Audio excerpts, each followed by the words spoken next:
গবাদি পশু 1,30,00,000-এর অধিক ব্যবস্থা রাখা হয়েছে। চোরাই পথে, গুপ্ত পথে এবং চোখের আড়ালে তো বাংলাদেশের শুধু গরু কেন, অনেক কিছুই তো আনা নেওয়া হয়।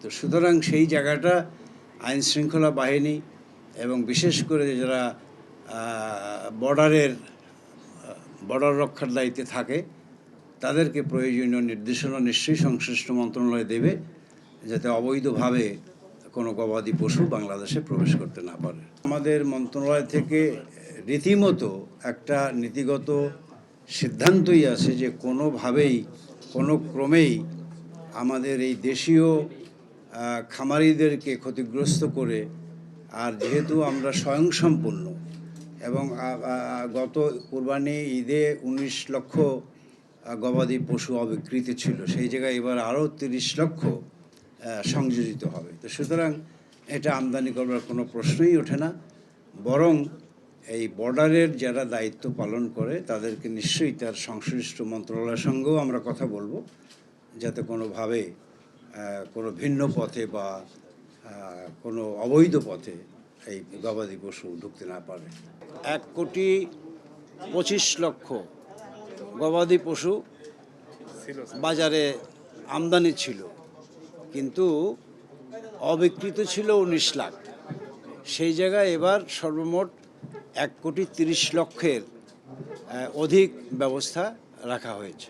বাজার, এই বাজারটি যাতে স্থিতিশীল থাকে এবং এই বাজারটিকে আমাদের একটা ক্রয় ক্ষমতার মধ্যে মানুষ কিনতে পারে, সেই ব্যাপারে আমরা ইতিমধ্যে একটা প্রস্তুতিমূলক ছোট্ট করে আমাদের খামারি ভাইদের সঙ্গে কথা বলেছি এবং তাদেরকে আশ্বস্ত করেছি যে, এবং তারাও আমাদের আশ্বস্ত করেছে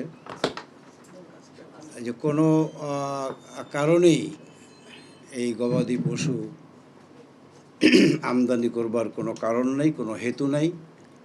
আমাদের দেশীয় উৎপাদিত যেই গবাদি পশু খামারি ভাইরা করেন, আমাদের মন্ত্রণালয়ের উদ্যোগেও হয়, সেটির যথেষ্ট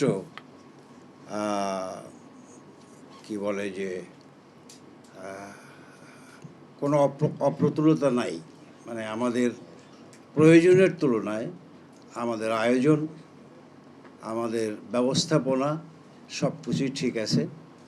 তো এই পর্যায়ে আমি সাংবাদিক ভাইরা যারা আছেন, আমরা তো বিভিন্ন সময় বিভিন্ন অবস্থায় একসঙ্গেই কাজ করে থাকি।